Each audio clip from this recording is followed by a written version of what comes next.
Good morning my dear students, कैसे हैं आप। आज मैं कक्षा 8 में विषय हिंदी इकाई 6 तूफानों की ओर तो इस चैप्टर का आगे का अभ्यास जो है वह हम आज समझेंगे। कल हमने देखा क्वेश्चन आंसर्स देखे, इसके बाद कविता को पढ़कर उसके नीचे दिए गए प्रश्नों के उत्तर लिखे, वो समझे। और आज प्रश्न नंबर 3 जो है वह समझेंगे। प्रश्न नंबर 3, नीचे दिए गए रेखांकित शब्दों के विशेषण बनाइए और उनका वाक्य में प्रयोग कीजिए। पहला, उसकी ईमानदारी से सारा नगर परिचित है। तो ईमानदारी, तो उसका विशेषण बनेगा ईमानदार। ईमानदारी, तो उसका विशेषण बनेगा ईमानदार। वाक्य प्रयोग, यह ईमानदार व्यक्ति है, वह यह ईमानदार व्यक्ति है। फिर सेकंड, हमारी अमीरी लोगों को उपयोगी होगी। हमारी अमीरी लोगों को उपयोगी होगी। तो अमीरी का विशेषण में प्रयोग करेंगे तो अमीर। उसका सेंटेंस है, इस होटल में अमीर लोग ही आते हैं। इस होटल में अमीर लोग ही आते हैं। थर्ड, हिमालय पर्वत की ऊंचाई देखने लायक है। हिमालय पर्वत की ऊंचाई देखने लायक है। तो ऊंचाई, तो उसका विशेषण होगा ऊंचा। उसका वाक्य में प्रयोग करेंगे, योग्यता से ही ऊंचा पद मिलता है। योग्यता से ही ऊंचा पद मिलता है। फिर नेक्स्ट, लक्ष्मीबाई वीरतापूर्ण लड़ी। लक्ष्मीबाई वीरतापूर्ण लड़ी। तो वीरता का विशेषण क्या होगा? वीर। उसका वाक्य में प्रयोग करते हैं, शिवाजी वीर पुरुष थे। शिवाजी वीर पुरुष थे। नेक्स्ट, दूसरों की बुराई करना पाप है। दूसरों की बुराई करना पाप है। तो बुराई का विशेषण होगा बुरा। बुराई का विशेषण होगा बुरा। तो उसका वाक्य में प्रयोग करते हैं, हमें बुरे लोगों से दूर रहना चाहिए। हमें बुरे लोगों से दूर रहना चाहिए। आगे का प्रश्न, प्रश्न 4, 5 और 6 नोटबुक में लिखना नहीं है। प्रश्न 4, 5 और 6 नोटबुक में आपको लिखना नहीं है। प्रश्न नंबर 4, चित्र देखकर नीचे दिए गए शब्दों की मदद से छोटी सी कहानी बनाकर अपने वर्ग में सुनाइए। आपकी टेक्स्ट बुक में शब्द जो है वह दिए गए हैं, तो उस शब्दों का हम उपयोग करके, यानी कि चित्र भी दिया है, शब्द भी दिए गए हैं, और उसका उपयोग करके मैंने यहाँ पे छोटी सी कहानी बनाई है, वह आपको सुननी है। भोलू नाम का एक लड़का था। नाम के अनुसार ही वह स्वभाव से बदबोला था। एक दिन वह माँ से पैसे लेकर पास के गांव में लगे मेले में गया। कि भोलू नाम का एक लड़का था। नाम के अनुसार ही स्वभाव से, यहाँ पर बहुत आएगा, बहुत भोला था। कि एक दिन वह माँ से पैसे लेकर पास के गांव में लगे मेले में वह जाता है। मेले में उसका बड़ा भाई भी था। मेले में भोलू ने एक खिलौने वाले के पास ढेर सारे खिलौने देखे। यहाँ पर ढेर सारे आएंगे। ढेर सारे खिलौने देखे। कई बच्चे उससे खिलौने खरीद रहे थे। भोलू ने 2 रुपये में एक मुर्गा खरीदा। उसे सुरक्षित रखने के लिए उसने मेले से एक बक्सा खरीदा। बक्से में मुर्गा रखकर दोनों भाई घर लौटे। मुर्गे के खिलौने के कारण भोलू बहुत खुश था। रात में उसने माँ से कहा, माँ, तू सवेरा होने पर मुझे मत जगाना। मुर्गा बांग देगा तो मैं अपने आप ही उठ जाऊंगा। माँ मुस्कुराई और चुप रही। सवेरा हुआ, सूरज भी निकल आया। भोलू बहुत देर से उठा। उसने माँ से पूछा, क्या मुर्गे ने सुबह बांग दी थी? माँ बोली, अरे भोलू, तू सचमुच बहुत भोला है। भला मिट्टी का मुर्गा कहीं बांग दे सकता है? यह सुनकर भोलू की सारी खुशी छूमंतर हो गई कि जो उसने मेले में से मुर्गा खरीदा था वह रियल नहीं था, सचमुच का नहीं था, वह एक खिलौना था। और वह अपनी माँ से क्या कहता है कि माँ, सुबह तुम मुझे मत उठाना, अब मुर्गा बांग देगा और मैं उठ जाऊंगा। तो जब सुबह होती है और भोलू जो है वो बहुत ही देर से उठता है और वह अपनी माँ से पूछता है कि माँ, क्या मुर्गे ने बांग दी थी? तो उसकी माँ क्या कहती है, भोलू, तू सचमुच में बहुत ही भोला है। भला मिट्टी का मुर्गा कहीं बांग दे सकता है? यह सुनकर भोलू की सारी खुशी जो है वह छूमंतर हो जाती है। आगे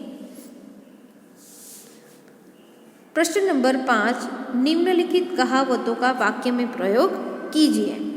निम्नलिखित कहावतों का वाक्य में प्रयोग कीजिए। पहला, उल्टा चोर कोतवाल को डांटे। उल्टा चोर कोतवाल को डांटे। वाक्य में प्रयोग करते हैं, गलती तुम्हारी है और दोष तुम मुझे दे रहे हो। अरे वाह! उल्टा चोर कोतवाल को डांटे कि गलती तुम्हारी है और दोष तुम मुझे दे रहे हो कि कोई गलत काम हमने किया है और हम दूसरे ऊपर दोष मढ़ते हैं तो हम क्या कहते हैं, कौन सी कहावत का उपयोग करते हैं कि उल्टा चोर कोतवाल को डांटे। नेक्स्ट, न रहेगा बांस न बजेगी बांसुरी। न रहेगा बांस न बजेगी बांसुरी। तो उसका वाक्य में प्रयोग करते हैं, टीवी के कारण तुम लोग पढ़ नहीं सकते। टीवी के कारण तुम लोग पढ़ नहीं सकते। तुम्हारे लिए यह अच्छा रहेगा कि टीवी ही निकाल दिया जाए तो न रहेगा बांस न बजेगी बांसुरी। कि टीवी के कारण तुम लोग पढ़ते नहीं हो, तो कि तुम्हारे लिए यही अच्छा रहेगा कि मैं टीवी ही निकलवा दिया जाए तो न रहेगा बांस और न बजेगी बांसुरी। तो आप लोग टीवी भी नहीं देख सकते हो और आपकी पढ़ाई भी अच्छे से हो पाएगी। नेक्स्ट थर्ड, 4 दिन की चांदनी फिर अंधेरी रात। 4 दिन की चांदनी फिर अंधेरी रात। उसका वाक्य में प्रयोग करते हैं, रामू को सिर्फ 2 महीने के लिए नौकरी मिली थी। 2 महीने होने पर रामू ने कहा, 4 दिन की चांदनी फिर अंधेरी रात। कि रामू जो है उसको सिर्फ 2 महीने के लिए ही नौकरी मिली थी। तो 2 महीने हो जाने पर रामू क्या कहता है कि 4 दिन की चांदनी फिर अंधेरी रात। नेक्स्ट फोर्थ, अब पछताए होत क्या जब चिड़िया चुग गई खेत। अब पछताए होत क्या जब चिड़िया चुग गई खेत। तो उसका वाक्य में प्रयोग करेंगे, राकेश परीक्षा में अनुत्तीर्ण हो गया तो परीक्षा के लिए पर्याप्त परिश्रम न करने पर पछता रहा था। अब समय आलसी बेटे से पिता ने कहा, अब पछताए होत क्या जब चिड़िया चुग गई खेत। यहाँ पर क्या कहा है कि राकेश जो है वह परीक्षा में नापास होता है और परीक्षा के लिए जो मेहनत करने का जो समय था वह निकल जाता है। तो अब पछताने से क्या होगा कि जब चिड़िया जो है वह खेत को चुग जाती है।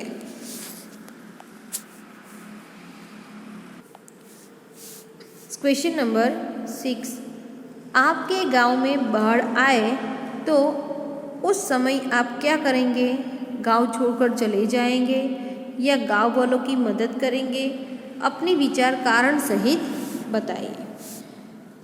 मेरे गांव में बाढ़ आए तो मैं अपने गांव में ही रहूँगा और अपनी यथाशक्ति गांव के लोगों की मदद करूँगा। हर प्रत्येक मनुष्य जो है वो यही सोचता है। जो स्वार्थी मनुष्य है वो दूसरों की मदद नहीं करता है, वो अपने बारे में ही सोचता है। लेकिन कुछ लोग ऐसे होते हैं जो अपने बारे में न सोचकर हमेशा दूसरों के बारे में ही सोचते हैं, यानी कि दूसरों के बारे में भलाई करने के लिए के बारे में वह लोग सोचते हैं। तो यहाँ पर गांव में बाढ़ आ जाती है तो आप क्या करेंगे? तो गांव पर आपत्ति आने पर गांव छोड़कर भागना तो कायरता है कि जिस गांव में हम रहते हैं तो उस गांव में कोई मुसीबत आ जाती है, बाढ़ आ जाती है, तो हमें उस गांव को छोड़कर दूसरे गांव में नहीं चले जाना चाहिए, बल्कि दूसरों को मदद करनी चाहिए। और यदि हम भाग जाते हैं तो हम उस मुसीबत से डर गए ऐसा हम समझेंगे। आपत्ति के समय अपने गांव वालों की मदद करना हमारा कर्तव्य है कि जब मुसीबत आती है तो गांव वालों को मदद करना तो वह हमारा सबसे बड़ा कर्तव्य है। मैं अपने पड़ोसियों और मित्रों के परिवारों की हर तरह से सहायता करूँगा कि जो आसपास के लोग जो है, पास पड़ोसी है, मित्र है, तो उन लोगों को मैं सहायता यानी कि मदद करूँगा। मैं यथाशक्ति उनकी ज़रूरतों को पूरा करने का प्रयत्न करूँगा कि जो भी मेरे पास है तो उनसे उन लोगों की जीवन ज़रूरियात को पूरा करने का मैं प्रयत्न करूँगा। उस समय यही मेरा धर्म होगा, यानी कि धर्म होगा, और मैं साहसपूर्वक इस धर्म का पूरी तरह पालन करूँगा कि उस समय यही मेरा सच्चा धर्म है। हमारे जीवन में जो सबसे ऊपर सबसे बड़ा जो धर्म है वह है मानव धर्म। एक मानव दूसरे मानव यानी कि एक मनुष्य दूसरे मनुष्य की मदद करता है, तो यह अच्छी बात है। तो यदि हम दूसरों की मदद नहीं करते हैं तो हमारे अंदर मानव धर्म नहीं है, ऐसा हम समझ सकते हैं।